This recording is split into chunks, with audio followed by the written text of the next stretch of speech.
this afternoon. Now, the thought of the world ending has inspired many film directors to create many blockbusters, but it's also inspired my next guest to get creative with pen and paper. Michael Linford is an author. He's from Bournemouth, and he's here to talk about his new book, Music for the End of the World. Welcome along. Thank you very much. Thank you for having me. Bournemouth, born and bred? Yeah, Boscombe Hospital, which isn't there anymore, but yeah, always been there, always stayed there. And how about your family? Are they still here in the south? Yeah, they're all both live in Bournemouth, my mum and dad, and my sister lives in Poole, so very much a local family that has stayed local. Well, that's nice to know. And why would you move anywhere else, I would say? If you're already in the best part of the country, why would you go anywhere else? Tell us a little bit about your writing. How long have you been writing? Well, I started writing in my late teenage years. It started with poetry. Basically, it was dealing with a lot of issues that I think probably a lot of teenagers deal with, but also depression, anxiety, and I didn't find it easy to talk to people about it. I didn't really want to talk to people and worry them or upset them. So I found, for me, it was like therapy. It was getting it on paper. It got it out of me, and it made me feel better in the long run. And when was it that maybe you thought, I might share what I've written with other people? It was towards the end of last year when I was looking through them all, and I realised I had over 400 that were just sat doing nothing, and I looked back at them, and it was my mum, actually, who said, had I ever thought about doing anything with them? And I said, no, because they're so personal to me, and I just don't know that anybody would really get anything from them. But she said, obviously, because they deal with a lot of issues that a lot of people will always suffer from, that you might find somebody would read something and maybe take hope from the fact that someone else had felt the same. A bit like when people have counselling and things like that, which is something that I've always been interested in. So I put them on a blog on the internet, and then decided to try and self-publish just a couple of small poetry books just to see how it went. And how did it go? Yeah, I think it's difficult in this day and age. I think poetry has always been very subjective. I think it's something that people can be fairly snobbish at times about poetry, and if it doesn't fit what you'd think of as like a classic poem, I think it's difficult to get a mainstream audience for it. But I'm well supported with friends and family, always. I think it did better on the Kindle, because I think people, obviously, with it being cheaper and more accessible, just get on the Kindle, look at it when you want. But it's ticked along. The blog has had thousands of views, but I think buying it, I think probably the fact that it's there for free and then someone actually buying it is a different matter. Well, equally, but you say, though, that it's about sharing something, isn't it? It's about being able to offer something to someone and maybe offer that bit of support and that bit of comfort to know that they're not the only person in the world who's ever been through a situation like that. And from the personal point of view, Michael, you say that you wrote them in your teens. I'm guessing that's, 15 years ago? Yeah, well, I'm 36 next year, so... Okay, yeah, so maybe 20 years ago. 20 years ago. Sorry, 18. Let's go for 18 years ago. Thank you. That's a bit fairer. Very nice. That's a bit fairer. Do you feel that when you have that decade or so's distance from how you were feeling then, it's a bit easier to look at it? Definitely. And not feel so sensitive about somebody else reading it? Yeah, I mean, definitely at the time it was a case of write it and lock it away, because it was getting out of me and I didn't want to see it. I look back now, I think in some respects I can be quite proud of how far I've come. Other things I can still relate to, because depression is possibly something that I will always suffer from. But finding an outlet, I think, is the main thing for anybody. And if you can find a positive outlet, then that's the best result you can hope for. So you've created then this new book called Music for the End of the World, and the title itself might make a person think, blimey, it's going to be a bit miserable. Is it a miserable book? It's sad.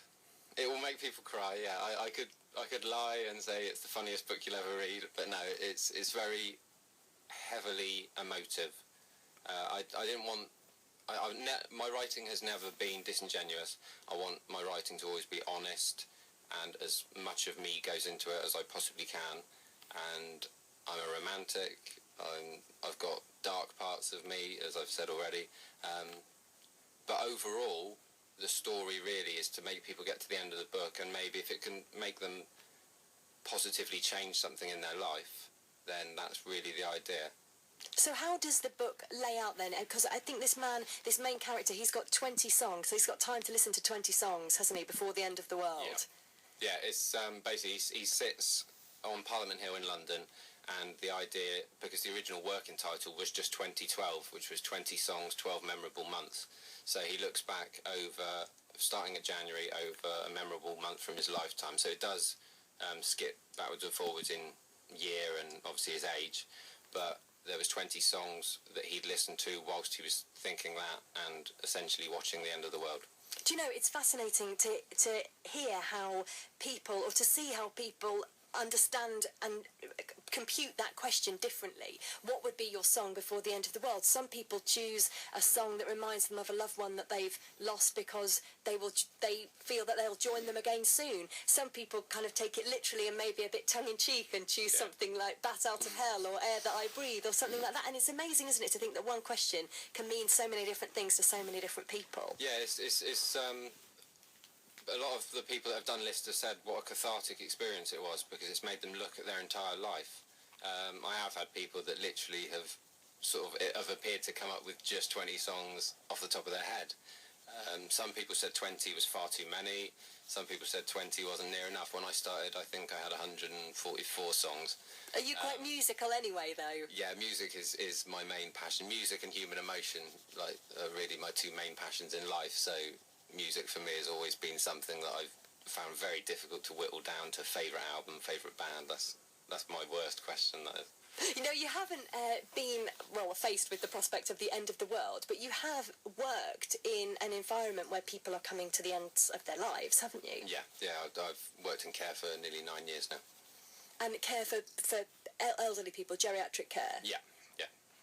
How does that influence you when you write a book like this, or did it influence you when you wrote this book? I think obviously you get a fairly almost daily experience of bereavement and end of life, people that haven't got a long time left, even though they're not at the end stage.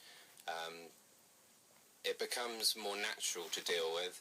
I think in certain cultures they probably deal with death a lot better than maybe we do, because it's not such a taboo thing and it's dealt with more openly as a celebration of life, and there's a longer process.